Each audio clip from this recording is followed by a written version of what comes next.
Pipeline YouTube. This is the quilting segment for late summer 2017. The knitting one is called Knitting Pipeline number 15 Extra. So I have a lot to show you quilters out there or wannabe quilters, as I was for many years. I didn't think I could really embrace it, but apparently I have, and I have quite a bit to show. Knitting is still my first love, but I wouldn't want to give up quilting at this point. Someone asked me that, if you had to pick, and I said, yeah, knitting would be it, but I'd really miss quilting. Okay, welcome, if I didn't say that already. I am Prairie Piper on Ravelry and Knitting Pipeline on Instagram, as well as here on YouTube, so you can share if you want with your friends who are quilters, and that would be great, get the word out. And my blog is knittingpipeline.com as well. I'm trying to speak up. I'm going to pull this a little closer. Try to get the volume up a little bit because my laptop here doesn't have a microphone plug, so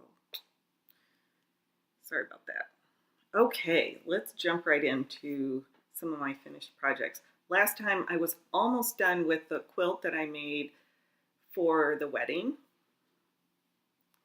Sorry about the glare on my glasses. It's either glare on my glasses or I look like the Phantom of the Opera when I'm in the other position, which I did for the knitting segment. It was bad, but I don't have time to redo it, I don't think, or want to redo it.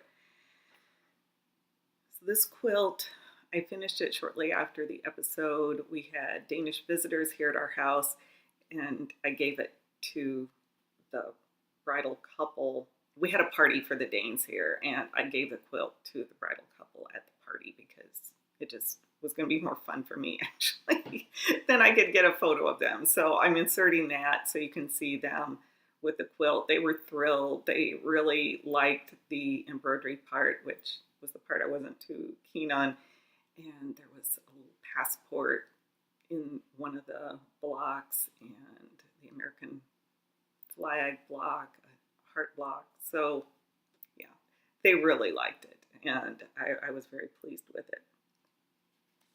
In the last episode, I mentioned that I wanted to do some miniature quilts, but I was intimidated. Some of you gave some suggestions. I looked online too to see what tips I could find. And then I was watching a video podcast called Trappings and Trinkets by Nicole. She lives in my town. She's a knitter. And she told a story on her podcast, something that I told her when she was a new knitter. She came to my home, asked me some advice. She wanted to knit some baby booties. And I told her, you can do it. Just take one line at a time, just step by step, just one line at a time. You only have to worry about that at the moment. You don't have to absorb the entire pattern.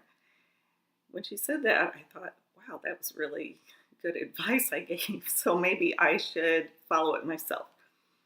I thought, I'm being intimidated by these patterns, partly because when I look at the cutting instructions, this is the first one I did, it would say, well, it'd say materials, and there's, I don't know, a dozen materials, 1/4 of a yard of a total of 8 different light prints for blocks, 1/4 of a yard total of assorted pink prints for blocks, and goes down.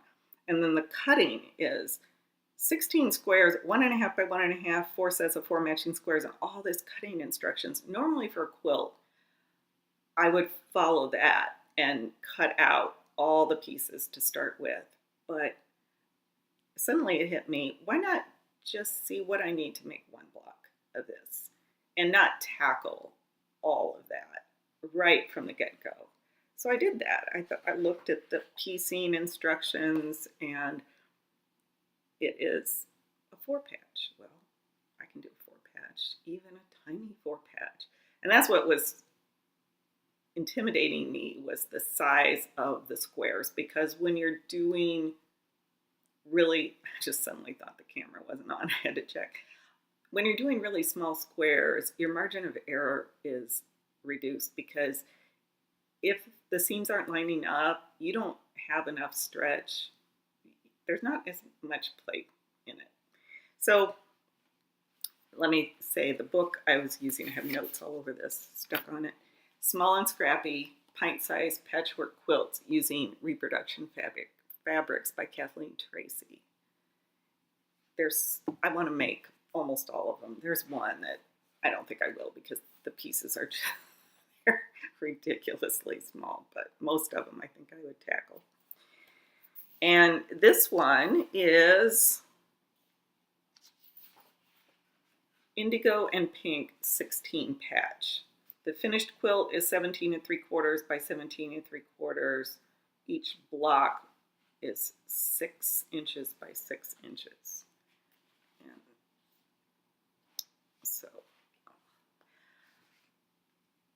I didn't have all the exact requirements for the pieces because I wasn't going to go out and buy much fabric for this because I like the Civil War fabrics and I have collected some over the years. So I just got started and it went great. I finished it, I think, in a weekend. I started and finished it almost in a weekend, and that was when I had out of the country guests here. Oh, and speaking of, I'm going to insert some photos here before I forget, but they would walk in my front door and see the map of Denmark, and they just loved it. So I did get a photo of the one couple. We had 4 people stay here. One couple was here for 10 days, and then the other one was here for 3 or 4 nights, the other couple. But I did get a photo of one of them with the map of Denmark. But getting back to this, I don't know how I got off that, but anyway, this is my finished. I'm going to stand up. I think I can do it better. There we go.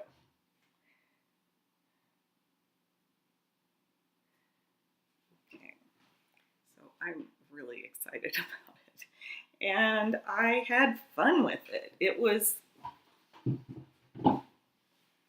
Sorry, I had to move the chair. This is just not ideal setup for me. I've got a chair leg right between my legs.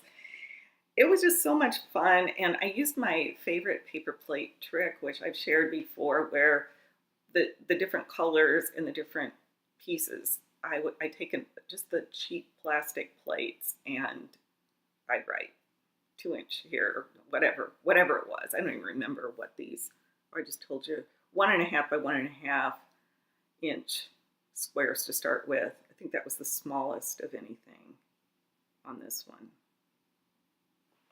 But I just did, you might want to see the back.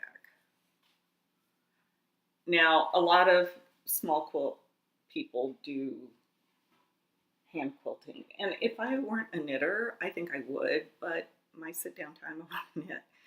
So one of the reasons I like to quilt is it's more active. You're up and down going to the ironing board. My stuff, as I've told you, it's in 3 different rooms. So I do a lot of walking when I'm quilting. And yeah, I really enjoyed doing it. The only bad thing was that one of these fabrics bled. And I haven't washed this yet, but see the blue here? It's bled blue.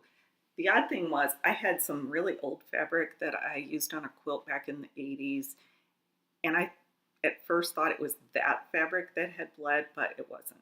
So I don't know. This was a newer fabric, and it was from a good company. So you just have to be, I guess that's just something maybe you have to accept that once in a while this is going to happen. Let's see. I don't have a lot to say about it, except it was great fun, and I'm on the mini wagon. I've made another one. You will see, actually another 2. So that is my first one, the Indigo and Pink 16 patch by Kathleen Tracy. Then I jumped right into another one. I did the, let's see what she calls this one, treasure boxes. I think this is Courthouse Steps. Here it is.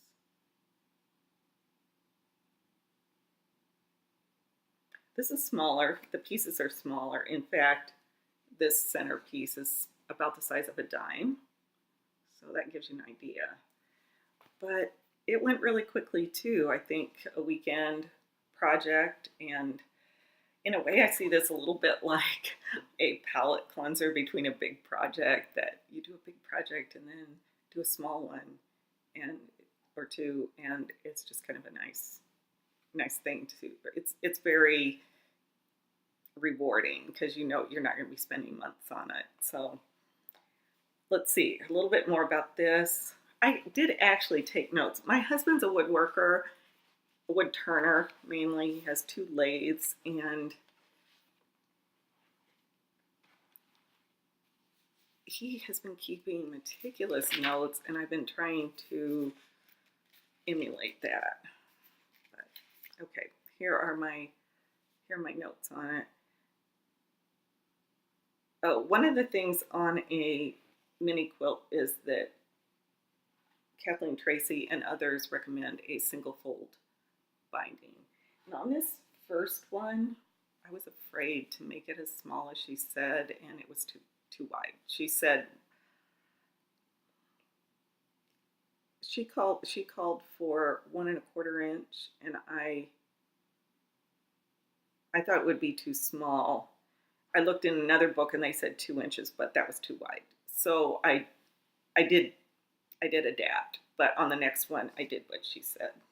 So that was probably wise. Anyway, this one is I just love it, and I had a blast with it. I'm going to show you some more Civil War fabrics I purchased too.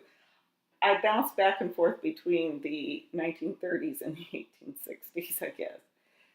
So I don't know what else to say about this. The backing is fabric that I used on a quilt a long time ago.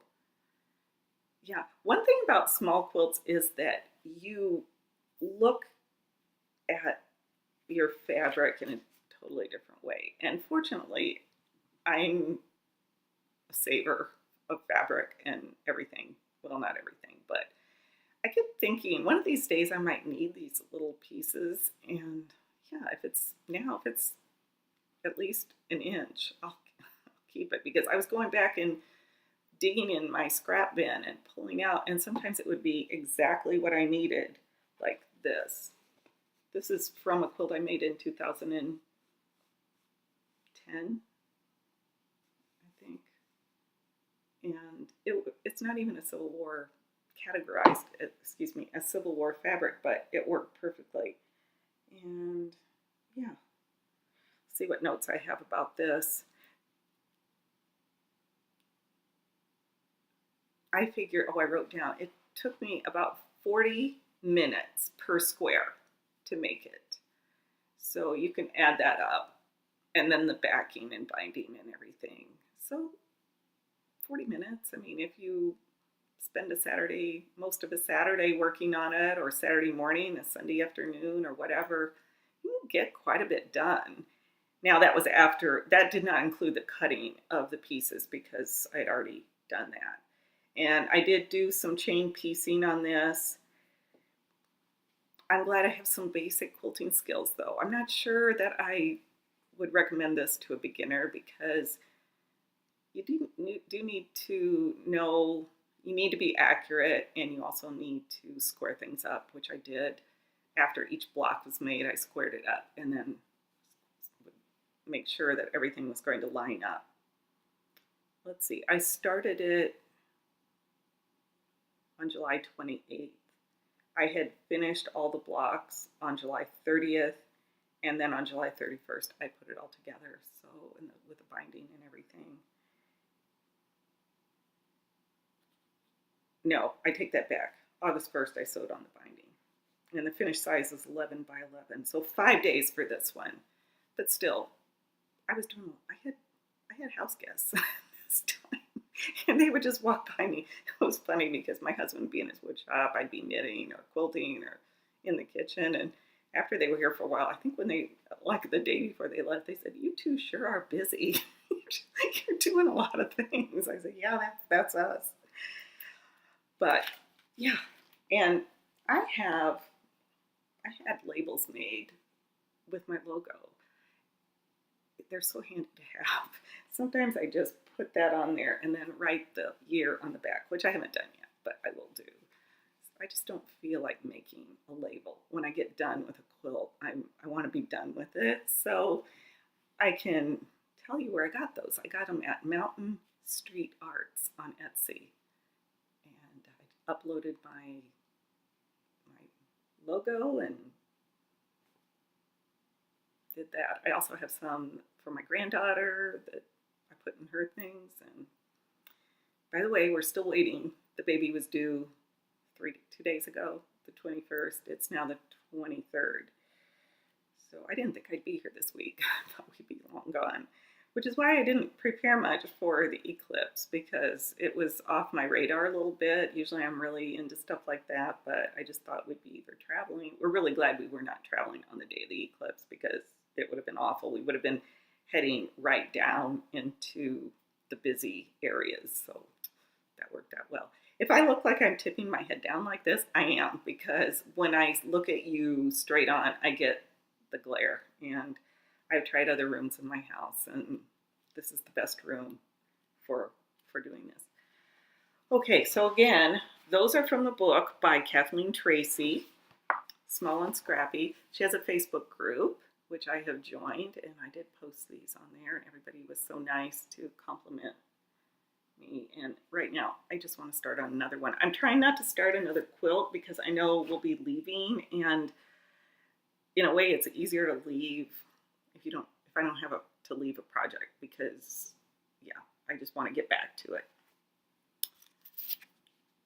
Then I did a bigger quilt, but first, since we're on to minis now, after I did that bigger quilt, which I'll show you next, I did a doll size quilt for, actually kind of for me and my granddaughters. Oh, it's all washed out there, but these are 1930s reproduction fabrics. There, that's a little bit better. And I don't know if you can see, there's lace here. You can see there's antique lace at the top. There's antique lace across here. And yeah, this I did in a couple of days. I haven't written my notes on it yet. I need to learn to write the notes as I go. But anyway. This is from no, wait a minute, I did write my notes. Hang on. I think I'm smarter than I thought. Oh yeah, I didn't think I had, because they're after the big quilt. Okay, I started this on August 19th and I finished it on August 21st. So these pieces are not as small, and it was just squares, so it was easier, but it did have embroidery with it. The finished one is 10.5 by 15 inches. It is a pattern that I purchased on Etsy by Amy Sinibaldi. And I've talked about her before because she has a book that I've made. I made my little pouches out of, and some other things. She is also known as Nana Company. I think that's her name on Instagram.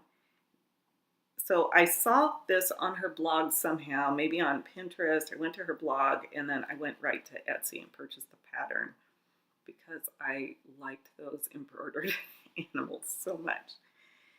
And these are 2-inch squares. So it's not, I really think any quilter could do this, because 2-inch square is not that small. And I sewed them into 4 patches, and then one of the 4 patches had to become had to have another 2 put on it in order to make it this size. The embroidery I just did on a cream colored fabric. I think in the pattern it's on a light pink fabric. I think that's pretty cute. I have one more thing I'm going to do on this. I'm going to do a line of pink pearl cotton, really a blush pink pearl cotton, just a running stitch across the top to add a little interest. I learned that it looked to me, she didn't say, I don't think, on the embroidery, she just says embroider it, but I'm sure glad I knew that stem stitch from, if you watch the knitting episode, I learned the difference between stem stitch and back stitch.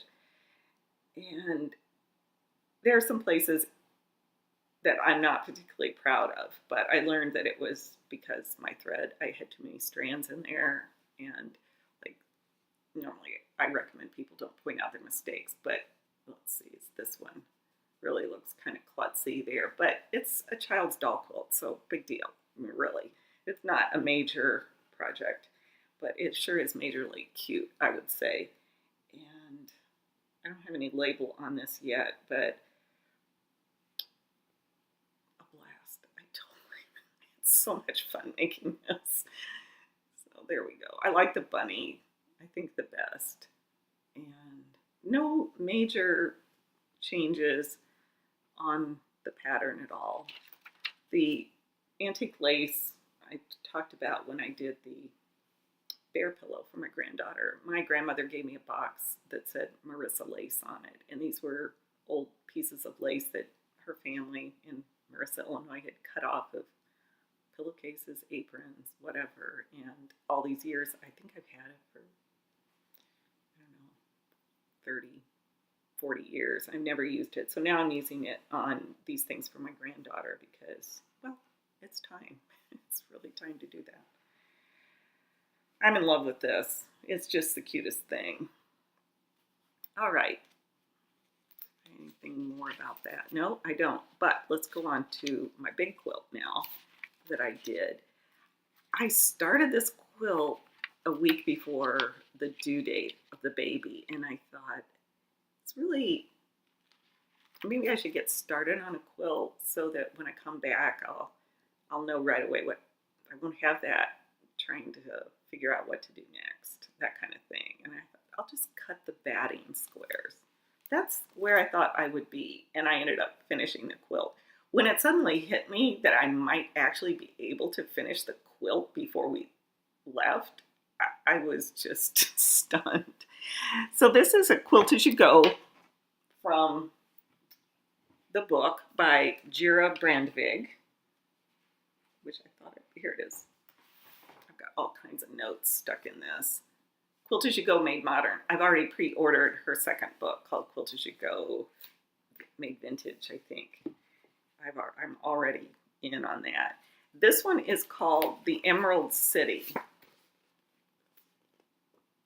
One of the reasons I chose this pattern, it's not my normal style. I actually like a pattern with a lot of cutting and piecing, or a fair bit. I don't want to do too much, but I enjoy cutting and piecing.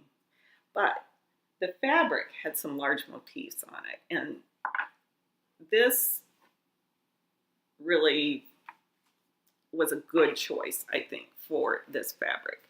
Let me get it up here and show you though. Maybe you actually want to see the quilt. If I can't get the whole thing in, then I will insert a photo.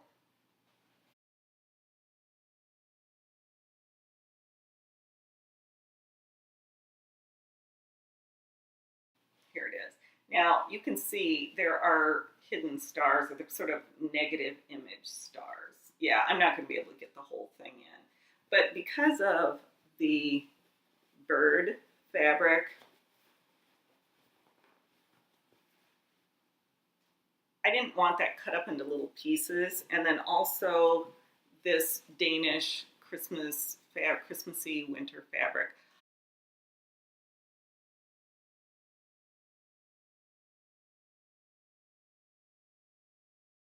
I wanted to make a winter quilt, not a Christmas quilt. So the only Christmassy part really is, well, unless you look really closely, is the very back of it. And I'll tell you about that in a minute. But I purchased this fabric 2 years ago at Camp Wool, which is a beautiful shop in Kennebunkport, or Kennebunk. Anyway, they're right together. And they had half-cut yards of different fabrics, and I didn't realize they weren't actually all of them in the same collection, but the ones I picked look really good together. I liked the bird one, and then here you can see it maybe a little better. But I didn't want something that was just screamed Christmas, because I'd like to use it from November or December through February. And I've been trying to find a pattern for it. This worked out really well. this design. So I did also add some fabric that I did not purchase there. And it's actually, I think, kind of a Civil War, let's see here. Sorry. Well, it doesn't matter that much, but this one is totally not in the collection, but I think it looks fine with it. Then when I went to purchase the neutral fabric, I ended up getting a grunge fabric. This is a fabric line, I think it's by Moda. I don't know, you'll have to, I don't know, might not be Moda, but they have these different colors in grunge. It was just perfect. It added a little interest and I enjoyed it. And then when I went to get the binding, and I don't think you can tell, it's different. It's not grunge, but it has a depth to it, different shades of neutral, and it was just perfect. There's my label again, right there. So a couple of notes about this. First of all, I didn't have a layer cake, the 10-inch square pack to do this, and it didn't really call for it. But if you had two 10-inch layer cakes or packages, one in a white or cream or black even, depending upon your fabric or any color, solid, and then a print collection, it would cut the time down considerably because that's what you use for this. You use 10-inch squares for the stars and the little piece, the smaller pieces, and then you use, whoops, an earring just fell off. Okay. All right. Real time here. Also, I think my husband came home, but he heard me talking and he went downstairs, I think. Oh, I love that bird fabric so much. And then I'm going to show you another one I like. I really like these trees, these here. We have lots of butterflies out on the butterfly bush that I can see from here. The quilting on this, I was trying to decide how I was going to quilt because with Quilt As You Go, you quilt as you go. And the first thing the pattern I think said to do was to quilt the plain squares. But I really didn't know how I was going to quilt the other part of it, so I didn't want to jump the gun, and I'm glad I did not do that because at first, well, what I did was on these corner pieces, I did straight line stitching along the long edge. I don't know if that shows up. There, it shows up a little better. There's another one. And then I did some straight line stitching in a few of them, like this Civil War one. I just did straight line. But then when I came to this winter scene, this one, see the wavy lines? I thought, I'm just going to quilt along those wavy lines. And I loved it so much. Then from there on, even on the plain ones, I did wavy lines. And I'm so glad I let the fabric speak to me and tell me what to do on that because it's perfect. And this is way out of my box, the bigger, more modern blocks, but I've really grown to love the quilt, and maybe because it is somewhat different, but it sure was quick too. 9 days from start to finish. I couldn't believe it because I just thought I would get maybe the batting cut out and then we'd be gone. And I just kept getting further and further along, and it was pretty amazing. So the batting squares, I think I cut those to 11 or 10 and a half. I have it written downstairs, and I got to get this in my book. And then, let me tell you about the back of it. The back of the fabric is a flannel sheet. And when I took a quilting class at the Quilt Corner in Morton, I took 2 classes there, and they told us never use a sheet for backing.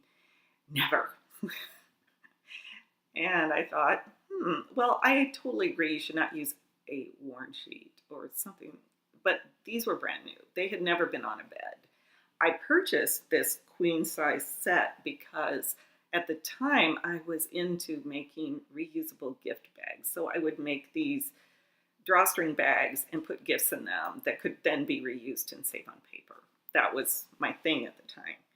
And when I saw this sheet set somewhere after Christmas for $15 or $20, I thought, I'm getting that. And then I got out of the phase of sewing the bags. So it's not good to put on a guest bed. Our guest beds are queen, but I think most people get too warm with flannel. And we also have heated blankets on those. So I never have used them. And I suddenly thought flannel on the back of this winter quilt would be perfect because it makes it really cozy.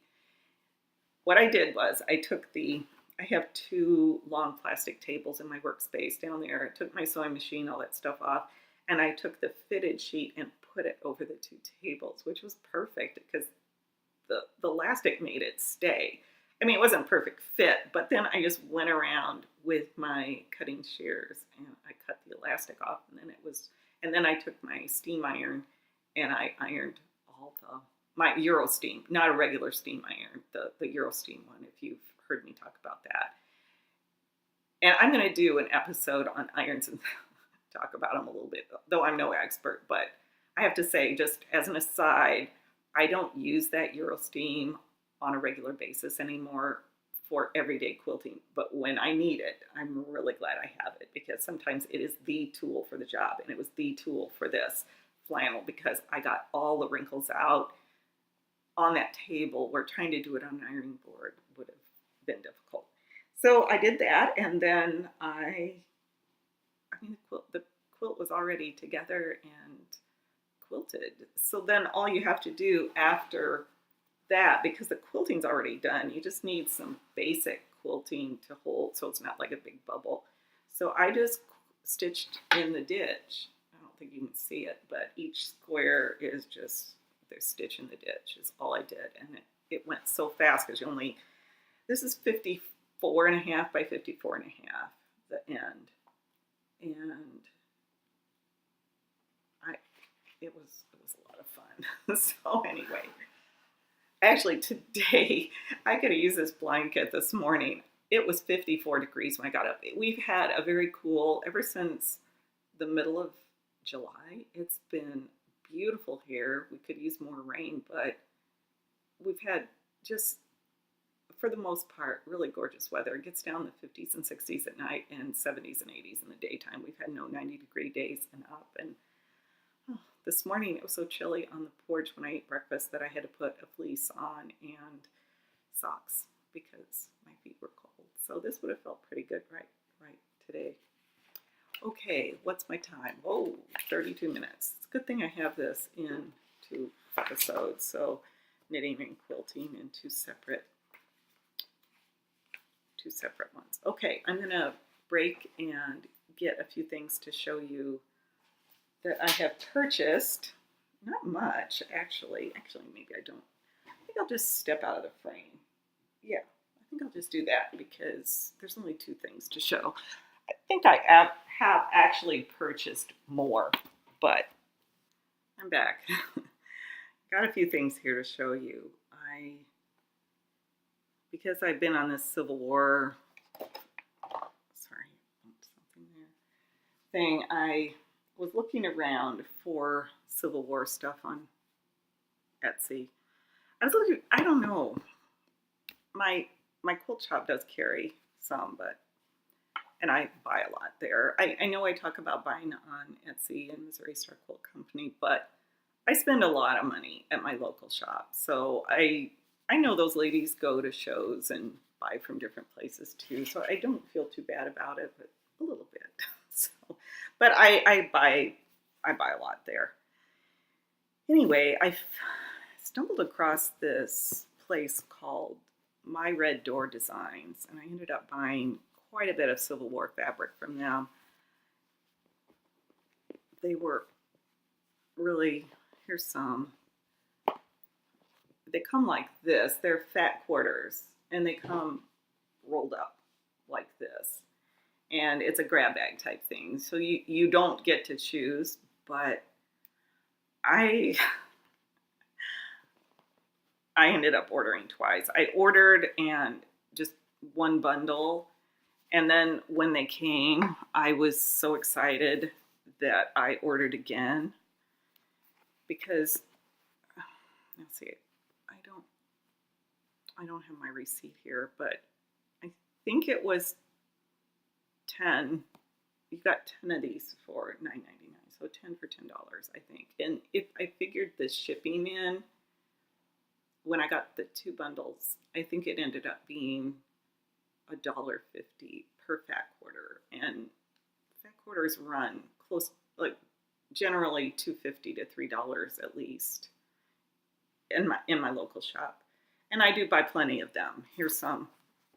I go in there. I pick up fat quarters. Fat quarters are just, I mean, they're so irresistible, and it's a good way to try out fabric. You can't see them when I lay them on the table. Here are a couple that I've recently purchased at Peddler's Way Quilt Company, my local shop. There's their logo, which is really cute. And then, oh, here's another one I purchased at Peddler's Way. But I was pretty excited when I got these from My Red Door Designs because, number one, like this one, I actually got two of these because when I ordered the second time, it's okay, it's fine. That was the only repeated one. And I asked them if they could include some blue on the second go round. And when I got the order, there was some blue in there, but they said, we're really partial to red, so we don't have as many blues, but here's some really pretty browns. So if you're into the Civil War reproductions, I recommend My Red Door Designs. And it was quick. They ship out of California, and it gave me some new fabrics. And because they aren't things that I normally would pick, some of them, but then once I saw them, I thought, I like it a lot. It's just that if I were in the quilt shop, I might not have been attracted to that particular one. I'm using shoe boxes I don't have a lot yet of shoe boxes, but I'm starting to put them in there because those rolls fit perfectly in the shoe box. So let's see here. Then I ordered on Craftsy. I wanted to try out, I ordered some charm packs that I'm going to put in Operation Shoebox because I showed you those needle cases, and I ordered some charm packs to put in there, and then I might put a couple of half yard cuts in there as well for the Operation Christmas Child. I think I said Operation Shoebox. I think it's Operation Christmas Child. But I ordered a Civil War collection from Craftsy, and I think it's really nice. It just came yesterday. I haven't taken it apart, and I have plenty of Civil War stuff now, so I think I got to hold off on that. But it has 3 solids, a mustardy color, a couple of browns, a tan, a red. This is a black and white check, or kind of houndstooth, and then a floral. This one is nice, and brown, and then this pink. Oh no, that looks very familiar, but I know it's not. Boundless is a Craftsy exclusive fabric, or their own brand. And I think that I was really attracted to this one that's on top when I saw it, because a lot of times I like to choose fabrics that have several colors because they'll tie in other colors. So this has that red, the blue, and the cream color. And they seem to be really good quality just from feeling them. And so I was pleased with that. And then I told you last time that I'm trying to build up a stash of neutrals. And when I saw this, they had a huge sale on Craftsy a week ago, just last Friday. And it was kind of like a Black Friday in August, which is ridiculous. But anyway, I had some things I wanted to get, so I went ahead and ordered. And by the way, I am a Craftsy affiliate. So if you go to my blog and click on the Craftsy ad there in the sidebar, and you go to Craftsy, whether you purchase a class or supplies, I get a small percentage as a thank you to me for having them on my blog. And it's really a nice way for you to support the show if you're purchasing anything. But anyway, so this is their Boundless as well. And it's all the same color. These are all a cream color. Now, if I'd had these when I was doing that Emerald City, I could have just used blocks like this. I wouldn't have had to go out and buy. But anyway, I think they look like they're good quality, and I'm really happy. I actually bought some other stuff, but it's already in my box for the Operation Christmas Child. And then, let's see, my block magazine came yesterday, and I haven't had a chance to look at it yet because I actually just picked up the mail this morning when I went out on my walk. And this is their Christmas issue. I haven't looked at it a lot, except I was really pleased to see that one of the quilts that I saw their tutorial, usually the tutorial comes out and then the quilt will show up in the magazine, and I really like this one. And it's one of those that it's called the 9-Patch On Point. On Point. And in this tutorial online in the Missouri Star Quilt Company, she explains how you can make any block on point. And that means that when you put the block in, let's see, yeah, here you go. When you put that, oops, I want to go that way and then I can't see what I'm doing. There. You can see the 9-patch is in a square, but the 9-patch is turned. It looks like it's turned. I did several of those in the wedding quilt that I showed before, and I think it just takes a simple block and makes it look a lot more sophisticated. So all this is are 9 patches, and here's the quilt. They're just 9 patches turned on point. So yeah, and it's not really difficult. I mean, there's a lot of piecing, but you use on this one roll of 2.5 inch print strips. So 1 jelly roll and 3.5 yards background fabric. And I always like to look to see what you're supposed to do with the background fabric. The background fabric is 2.5 inch strips. So if you had a jelly roll of background fabric, you could use that. It's good to know how much a layer cake, jelly roll, and those different pre-cuts are, because sometimes you see a pattern. Now, Missouri Star Quilt Company specializes in pre-cuts, but sometimes I've seen the pattern in the Quilt As You, like in the Quilt As You Go or other books, and they'll call, like in this one, they called for, in that one I just did, they were 10-inch squares, but it didn't say layer cake, but you definitely could use a pre-cut for that. Oh, I forgot to show you this too. This is my notebook that I'm writing in, and this was made for me and given as a gift by Corey, who is iRock Knits on Ravelry, and she and her friend Megan they wrote a book, which I reviewed on the knitting podcast, Minnesota 52, or it's knitcahoots.com or .net.com, I think you can go. Anyway, this is a spiral notebook, basically, that she bound really neatly and put a little quote in there, and there's a place for a pen in here. So that's my quilting notebook that I use. When I went downstairs to get some of the things I'm going to show you, I know I purchased more, and I don't know, maybe I've just already assimilated it into my stash, but here's the paper plate. Here are the paper plates. These are squares that I used for the Civil War ones, and they are 1 inch, I think. Maybe those are 1.5. Anyway, I try to remember to label, and then you can just stack them. So it's a pretty good way to keep all your little stuff, or even not so little stuff, straight. Let's see, I'm looking at my list here. I think I've talked about almost everything. I wanted to show you, I showed on the knitting one of these. This is a different one. This is Crazy Quilt Stitches. Sometime I'll have to show you a crazy quilt I have for my family. It's pretty amazing. So yeah, I like these little pocket guides. The illustrations are really nice and big, and find them really useful. Okay, and then here's another one. When I see these, I pick them up because you never know which illustration is going to be the one that really speaks to you. And then this one, I've showed this before, but this is Cruel Embroidery Simplified. It has my sister's name in it. So she either gave it to me, or I took it from her. I don't know which. I'm not a person who steals, so it could have gotten mixed up in things. But you can have it back, Gail.